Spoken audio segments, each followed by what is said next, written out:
കല്യാണം കഴിയുന്നതിന് മുമ്പ് എന്തൊക്കെയാ ഇവിടെ നടക്കുന്നേ? കല്യാണം കഴിഞ്ഞു കഴിയുമ്പോ ഇനി എന്തൊക്കെയായിരിക്കും നടക്കാൻ പോകുന്നേ? നോക്കൂ ബേബി, കാര്യങ്ങൾ അവസാന ഘട്ടത്തിൽ നിൽക്കുക. ഇങ്ങനെയുള്ള സമയത്ത് ആവിനെയായിട്ട് ആവശ്യമില്ലാതെ മത്സരിക്കേണ്ട വല്ല കാര്യമുണ്ടോ? നിഹാരിക,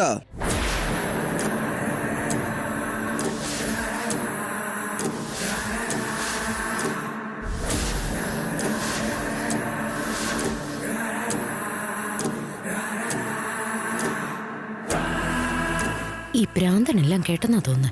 ഇനി എന്താവോ എന്തോ. നമ്മളെ കുറച്ചു നേരം കണ്ടില്ലെങ്കിൽ തന്നെ അവന് ഭ്രാന്ത് പിടിക്കുന്ന പോലെയാ. അവണിയുടെ പേര് കേട്ടല്ലോ, അവളെ കുറിച്ച് എന്താ സംസാരിക്കുന്നേ?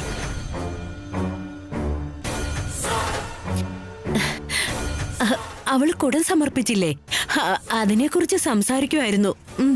അവണി നിന്നെക്കാൾ കൊള്ളാം. എന്റെ ഭാവി ഭാര്യ സക്സസ്ഫുൾ ആയിട്ട് പ്രദക്ഷിണങ്ങൾ കംപ്ലീറ്റ് ചെയ്ത് വേദവതി അമ്മയുടെ അഭിനന്ദനങ്ങൾ നേടി. എന്റെ ഭാര്യ പൊളിയാ. എന്റെ ഭാര്യ ഒരു അത്ഭുതമാ. അവണി വികാസ് ജോഡി അതിശയം.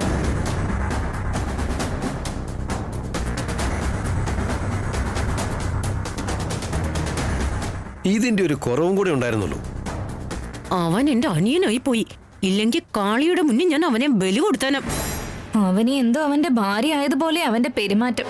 കുടത്തിന്റെ കാര്യത്തില് അറിയാതെയാണെങ്കിൽ ശ്രീകർ അവനെ സഹായിച്ച കാര്യം അവൻ അറിഞ്ഞ, അവരുടെ ശ്രീകറിന്റെ കല്യാണം നടന്ന കാര്യം അറിഞ്ഞാലും അറ്റാക്ക് വന്നവൻ തട്ടിപ്പോവും. ശ്രീകറിന് ഓർമ്മ തിരിച്ചു കിട്ടാത്തതുകൊണ്ട് ഞങ്ങളുടെ കല്യാണം നടക്കുന്നുള്ള വിശ്വാസം എനിക്കുണ്ട്. പക്ഷെ അവന്റെയും കല്യാണം 3-ാം ലോക മഹായുദ്ധം നടക്കുന്നതിന് തുല്യമാണെന്ന് ആ മണ്ടന് അറിയില്ലല്ലോ. അങ്ങനെ ഒരു യുദ്ധം ഇനി നടക്കരുതേന്ന് മാത്ര എന്റെ ഒരു പ്രാർത്ഥന. ശരിയടാ, ഇന്ന് എനിക്ക് എന്തായാലും വരാൻ പറ്റില്ല. നാളെ നമുക്ക് എന്ത് തന്നെയാലും കാണാം, അതുപോലെ. എന്നാ ശരിയടാ, ബൈ.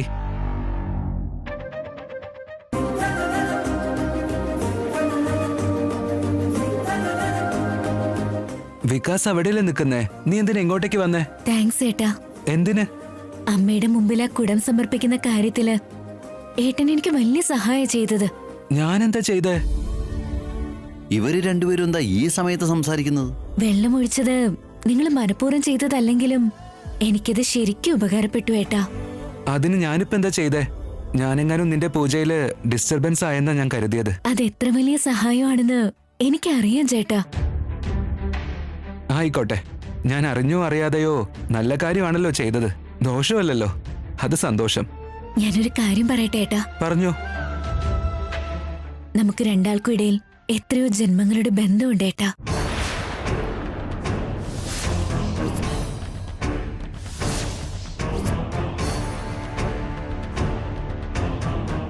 എന്റെ അനിയൻ അവളുടെ കഴുത്തിൽ താലി കെട്ടിയതുപോലെ എത്രയോ ജന്മങ്ങളുടെ ബന്ധമുണ്ടെന്ന് പറയുന്നത് എന്താ?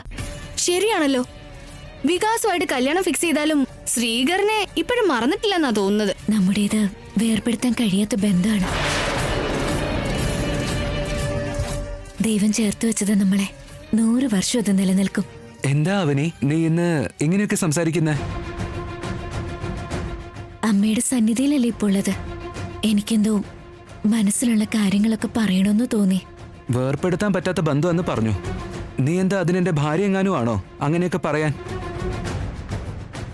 ഞാനും നിഹാരികയും കല്യാണം കഴിക്കാൻ പോവാ. നിന്റെ വികാസിന്റെ കല്യാണവും നടക്കും. കല്യാണം കഴിഞ്ഞാൽ മാത്രമേ വേർപെടുത്താൻ പറ്റാത്ത ബന്ധമാവൂ. നിങ്ങൾ പറഞ്ഞത് 100% സത്യമാണ്. അതുകൊണ്ടാ വേർപെടുത്താൻ കഴിയാത്ത ബന്ധമെന്ന് പറഞ്ഞത്. ശ്രീകർ അവളോട് കല്യാണം കഴിഞ്ഞവരെ കുറിച്ചാ പറയുന്നത്.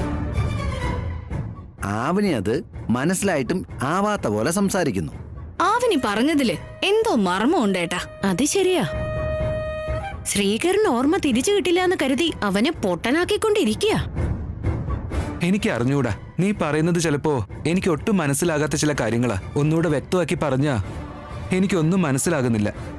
അതിന്റെ സമയമാവുമ്പോ, ഈ അമ്മയ്ക്ക് അതിനുള്ള സമയം തോന്നുമ്പോ എല്ലാം മനസ്സിലായിക്കോളും.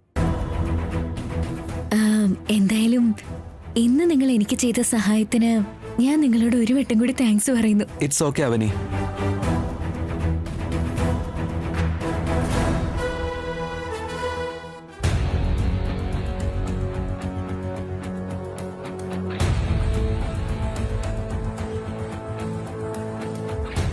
അവനിക്കിതെന്താ പറ്റിയേ? ഇവരുടെ കഥ എന്താന്ന് വീട്ടിൽ നിന്നും മനസ്സിലാവില്ല, റോട്ടിൽ നിന്നും മനസ്സിലാവില്ല. ഓരോ ദിവസം കഴിയും തോറും ആവണിയുടെ മുമ്പിൽ വെറും മണ്ടനായിക്കൊണ്ടിരിക്കുക. എല്ലാ ദിവസവും ആവനിക്കുള്ളതാവില്ല ഏട്ടാ. എവിടെയോ എന്തോ സംഭവിക്കുന്നുണ്ടെന്ന് തോന്നുന്നുണ്ട്.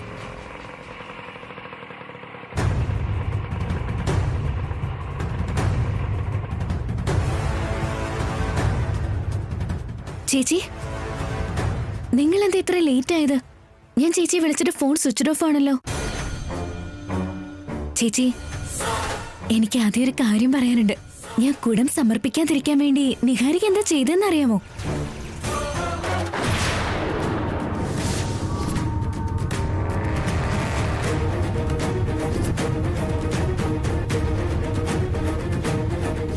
നിന്റെ കാലില് പുരട്ടിയ മഞ്ഞളില് ഡേഞ്ചറസ് ആയിട്ടുള്ള പച്ചമരുന്ന് അരച്ച് ചേർത്തിട്ടുണ്ട്.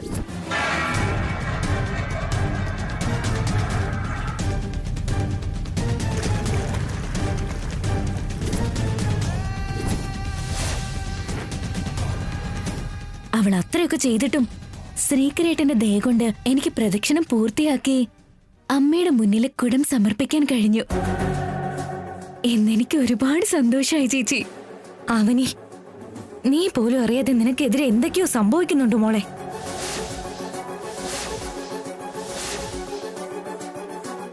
അതെന്താ അങ്ങനെ പറഞ്ഞേ? ഞാൻ ഇന്ന് വൈകി വരാനുള്ള കാരണം എന്താണെന്ന് നിനക്കറിയോ?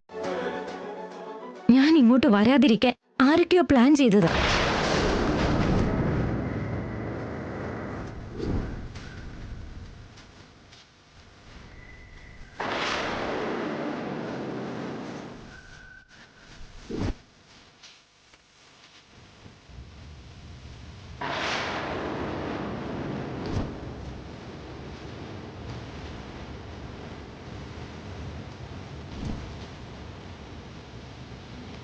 എനിക്ക് വേണ്ടി നിങ്ങളുടെ താലി അളിയന് കൊടുത്ത് മഞ്ഞച്ചരട് കെട്ടിയെന്നോ? കഴുത്തിൽ താലി കെട്ടിയ ആള് ശരിയായിട്ടുള്ള ആളല്ലെങ്കിൽ ആ താലിക്ക് എന്തായാലും കുഴപ്പമില്ല. നിനക്ക് ശ്രീകർ കെട്ടിത്തന്ന താലി എപ്പോഴും നിന്റെ കഴുത്തിലുണ്ടായാ മതി.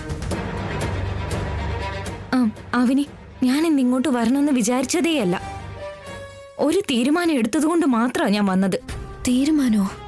അമ്മയെ സാക്ഷിയാക്കി നിന്റെ കല്യാണക്കാരി എല്ലാരോടും പറയാൻ വേണ്ടിയാ ഞാൻ വന്നേ.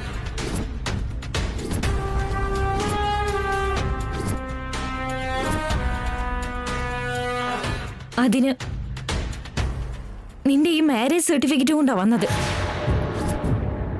ഇന്ന് ഇവിടുത്തെ അമ്മ നിന്റെ കൂടെ നിൽക്കുമെന്ന് എനിക്ക് ഉറപ്പുണ്ട്. ഇന്ന് നിന്റെ കല്യാണത്തെക്കുറിച്ച് എല്ലാരോടും പറയണം. വേണ്ട ചേച്ചി, അമ്മയുടെ രക്ഷ നിനക്കുണ്ടാവും. നീ ഒട്ടും പേടിക്കണ്ട. അതിന് പറ്റിയ സന്ദർഭമല്ല. ഇതിനു മുമ്പ് നീ വേണ്ടാന്ന് വെച്ച സന്ദർഭങ്ങളൊക്കെ എനിക്കും അറിയാം. ഇത്തവണ നീ എന്നെ തടയരുത്. ചേച്ചി, എന്റെ കല്യാണത്തെക്കുറിച്ച് ഇവരറിയണമെന്ന് എനിക്ക് ആഗ്രഹം കാണില്ലേ?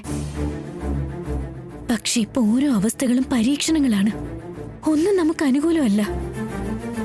കയറ് പോലും പാമ്പായി മാറി കൊത്തുമെന്ന് പറയും പോലെ നമ്മൾ പറയുന്ന സത്യങ്ങൾ പോലും നമുക്കെതിരായി നിൽക്കാനുള്ള സാധ്യതയുണ്ട്. അതുകൊണ്ട് ഇപ്പൊ ഈ സത്യങ്ങൾ മറച്ചു വെക്കുന്നതാ നല്ലത്. 4 ദിവസം കഴിഞ്ഞ് ആ വികാസമായിട്ടുള്ള നിന്റെ കല്യാണോ? ശ്രീകറിന്റെ നിഹാരികയുടെയും കല്യാണോ? അതറിയില്ലേ നിനക്ക്? അവസാന നിമിഷമെങ്കിലും എനിക്ക് നല്ലത് സംഭവിക്കും എന്നുള്ളൊരു വിശ്വാസമുണ്ട്.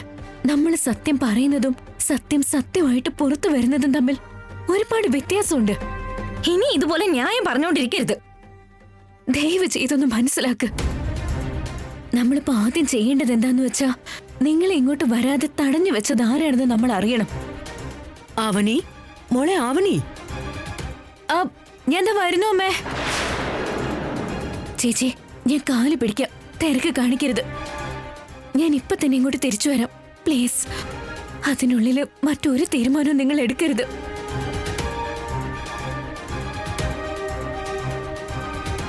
എപ്പോഴും ഇവൾ ഇങ്ങനെ തന്നെയാണല്ലോ.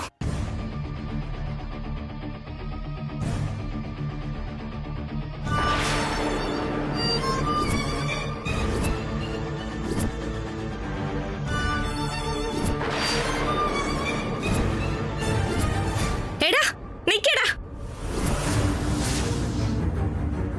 ആ ചെട്ടി ഇവിടെ എങ്ങനെ എത്തി? 2 തവണ നീ എന്റെ കയ്യിൽ നിന്ന് രക്ഷപ്പെട്ടു. ഇന്ന് എന്തായാലും ഇവനെ പോലീസിൽ പിടിച്ചേൽപ്പിക്കണം.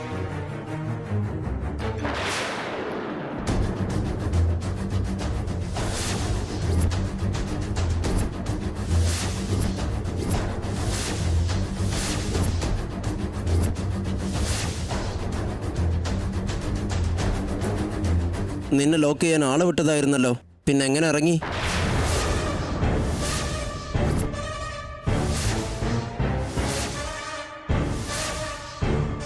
അപ്പൊ അത് ചെയ്യിപ്പിച്ചത് നീയായിരുന്നോ? അതെ. എന്തിനായിരുന്നു അത്? ഞാൻ ഇങ്ങോട്ട് വരാതിരിക്കാൻ വേണ്ടി നീ എന്തിനാ അങ്ങനെയൊക്കെ ചെയ്തത്? ഞാൻ ഇങ്ങോട്ട് വരുന്നതിൽ നിനക്ക് എന്താ നഷ്ടം? എടാ പറയടാ, എടാ പറയടാ, പറയാൻ. ഈ വികാസിനെ കുറിച്ച് നിനക്ക് ശരിക്കും അറിയില്ല. വെറുതെ എന്നെ ചൊറിയരുത്.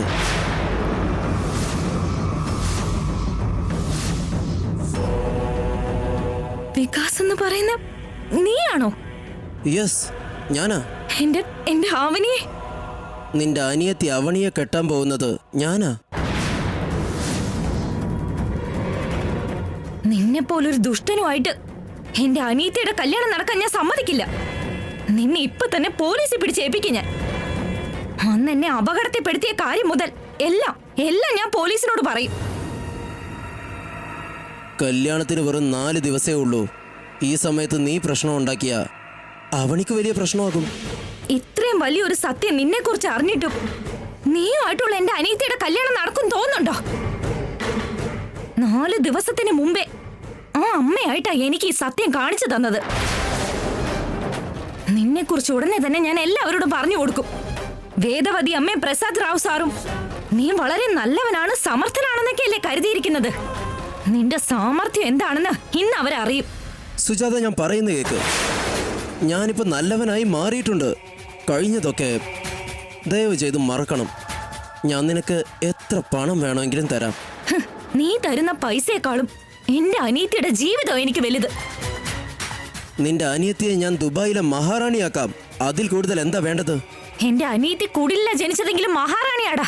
അതും കൂടാതെ അവൾക്ക് മുമ്പ് മുമ്പേ ഇന്ന് എല്ലാ കാര്യങ്ങളും ഇവിടെ എല്ലാവരും അറിയും. വാ. മര്യാദക്ക് പറഞ്ഞിട്ടും കേട്ടില്ലെങ്കിൽ വികാസിന്റെ അകത്തുള്ള മൃഗം ചിലപ്പോൾ പുറത്തു വരും. നിന്നെ ഈ ഭൂമിയിൽ നിന്ന് മായ്ച്ചു കളയും. അവസാന ശ്വാസം എടുക്കുന്നതിന് മുമ്പെങ്കിലും നീ ആരാണെന്ന് എല്ലാരെയും അറിയിച്ചിരിക്കും. ഇത്രയും കാലം വികാസ് ആരാണെന്ന് എനിക്ക് അറിയില്ലായിരുന്നു. വാടാ വാടാ വരാൻ.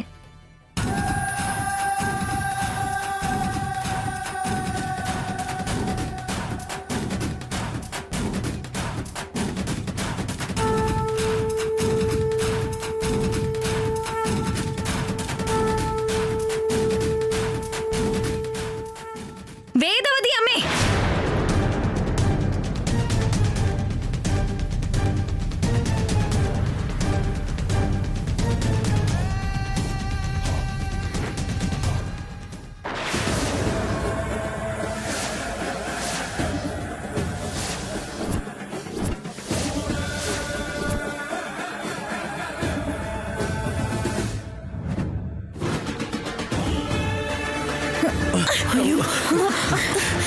വികാസ്,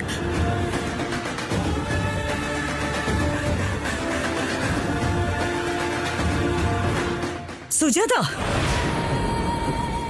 വികാസ് ആരാണെന്ന് ഇനി മനസ്സിലായോ ഇവൾക്ക്? സുജാതയെ വീട്ടിൽ അടച്ചതാണെന്ന് പറഞ്ഞാണല്ലോ, പിന്നെ അവൾ എങ്ങനെ ഇവിടെ എത്തിയത്? എന്താ വികാസിനോട് കാണിച്ചത്? വികാസ് ആരാണെന്ന് കരുതിയേ? ഇന്ന് ഇവനെ കുറിച്ച് നിങ്ങളോടൊക്കെ പറയാൻ വേണ്ടി മാത്രമാണ് ഞാൻ വന്നത്.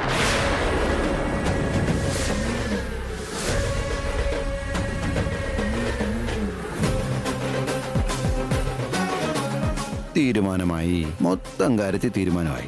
വികാസ് ആവനിയുടെ ഭാവി ഭർത്താവാ. ഇങ്ങനെ മര്യാദയില്ലാതെ സംസാരിക്കുന്നെന്താ? ഇവനോട് എന്ത് മര്യാദ? നിന്റെ അനിയത്തിയുടെ ഭാവി ഭർത്താവാണെന്ന് പറഞ്ഞിട്ട് നീ എന്താ ഇങ്ങനെ സംസാരിക്കുന്നേ? സ്വപ്നത്തെ പോലും ഇവനുമായിട്ട് എന്റെ അനിയത്തിയുടെ കല്യാണം നടക്കില്ല. ചേച്ചി, ഇവിടെ വെച്ചൊരു വഴക്ക് വേണ്ട, നമുക്ക് പിന്നീട് സംസാരിക്കാം. നീ മിണ്ടരുത്. ഇന്ന് എന്നെ നിനക്കെന്നല്ല, ഈ അമ്മയ്ക്ക് പോലും തടയാൻ പറ്റില്ല. ഞാനൊരു വഴക്കുണ്ടാക്കാൻ വേണ്ടിയല്ല വന്നേ, നിനക്ക് നീതി വാങ്ങിത്തരാൻ വേണ്ടിയാ. എന്താ ഇവൾ ഈ കാണിക്കുന്നതൊക്കെ? ഇതിനു മുമ്പ് ഇവൾ ഇതുപോലെയൊക്കെ ഞങ്ങളോട് സംസാരിച്ചിട്ടുണ്ട്.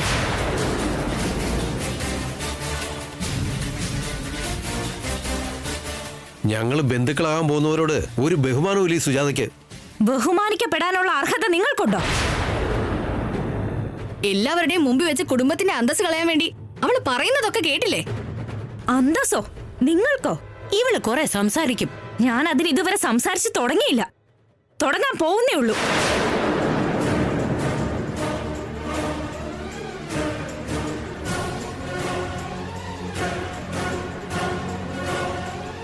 അമ്മയുടെ പൂജ നടക്കുന്ന സമയത്ത് ഭക്തരെ എല്ലാം ബുദ്ധിമുട്ടിക്കുന്ന രീതിയിൽ ഇങ്ങനെയൊന്നും ചെയ്യാൻ പാടില്ല മോളെ. ഞാൻ ഇപ്പൊ ചെയ്യുന്നതിൽ എന്തെങ്കിലും തെറ്റുണ്ടെങ്കിൽ ആ അമ്മ തന്നെ എനിക്കുള്ള ശിക്ഷ തരും. തെറ്റൊന്നും ഇല്ലെങ്കിൽ എന്റെ അനിയത്തിയെ രക്ഷിക്കുകയും ചെയ്യും. ശരിക്കും നിങ്ങൾ വികാസിനെ പറ്റി എന്ത് പറയാനാ വന്നത്? എന്താ ഉണ്ടായതെന്ന് പറ. ഈ സുജാതയുടെ സ്വഭാവം നമുക്ക് അറിയാത്തതല്ലോ. സുജാത പറയുന്ന നമ്മൾ എങ്ങനെ വിശ്വസിക്കും? അവളെ എല്ലാവരെയും ശല്യം ചെയ്യാൻ വേണ്ടി വന്നത്. ആരെങ്കിലും ഇവളെ പിടിച്ച് അമ്പലത്തിൽ നിന്ന് പുറത്താക്ക്. ധൈര്യമുള്ള ഒരാളുണ്ടെങ്കിൽ എന്റെ ദേഹത്തൊന്ന് കൈവയ്ക്ക്. കാര്യം എന്താണെന്ന് പറ സുജാത. ഞാൻ പറഞ്ഞു തരാം.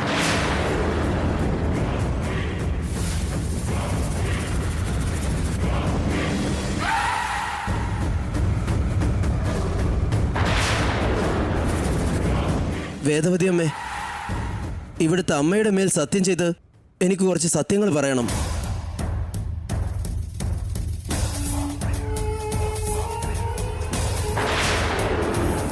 അവനിയുടെയും എൻ്റെയും കല്യാണം നടക്കുന്നത് ഈ സുജാതയ്ക്ക് ഇഷ്ടമല്ല.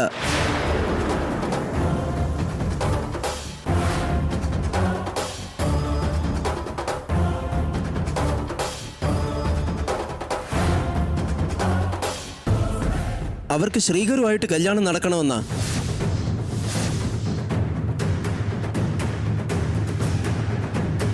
നിങ്ങളോ ജാതകം ചേർന്ന നിഹാരികയെ ശ്രീകരന് വേണ്ടി ഉറപ്പിച്ചു കഴിഞ്ഞു.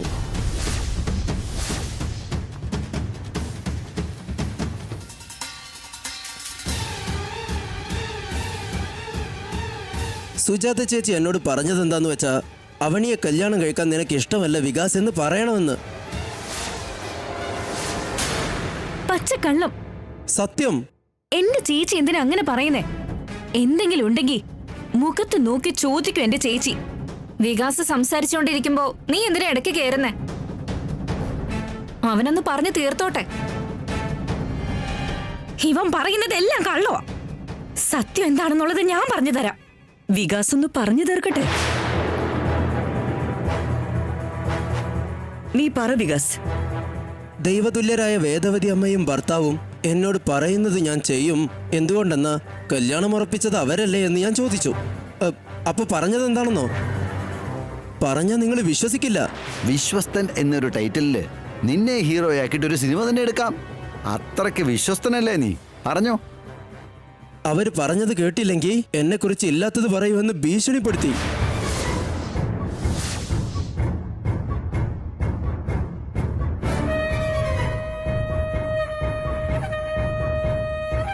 അതെയോ?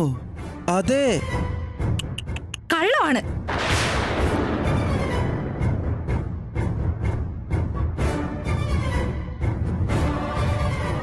നിങ്ങളുടെ അനിയത്തി ശ്രീകരേട്ടന് കല്യാണം കഴിച്ചു കൊടുക്കണമെന്നുള്ളതും ആവനിക്ക് ശ്രീകരേട്ടനോട് ഒരു ഇഷ്ടമുള്ളതും സത്യമല്ലേ? പിന്നെന്താ കള്ളം? കള്ളങ്ങളെ സത്യങ്ങളാക്കിയും സത്യങ്ങളെ കള്ളങ്ങളാക്കിയും കൂട്ടിക്കുഴച്ചു വെച്ച് കഥയുണ്ടാക്കും അവള്. കഥ. അമ്മമ്മേ, മുത്തശ്ശ, ഈ സുജാത പറയുന്നതെല്ലാം കള്ളമാണെന്ന് നിങ്ങൾക്ക് മനസ്സിലായില്ലേ? പിന്നെ എന്തിനാ ഇപ്പൊ ഈ ഡിസ്കഷൻ? നമുക്ക് ആഘോഷങ്ങൾ സെലിബ്രേറ്റ് ചെയ്യാം. വികാസ് എല്ലാം പറഞ്ഞു കഴിഞ്ഞില്ലേ? ഇനി എനിക്ക് പറയാനുള്ളത് കേൾക്ക്.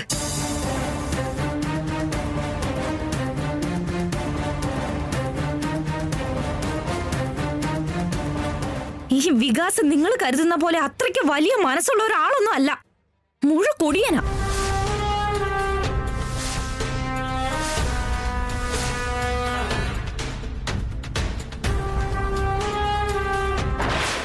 കള്ളു കുടിച്ച് വണ്ടി ഓടിച്ച് ഒരുത്തൻ എന്നെ കാറ് കൊണ്ട് ഇടിച്ചെന്ന് അന്ന് ഞാൻ നിങ്ങളോട് പറഞ്ഞിരുന്നില്ലേ? അത് ഈ നിൽക്കുന്നവനാ.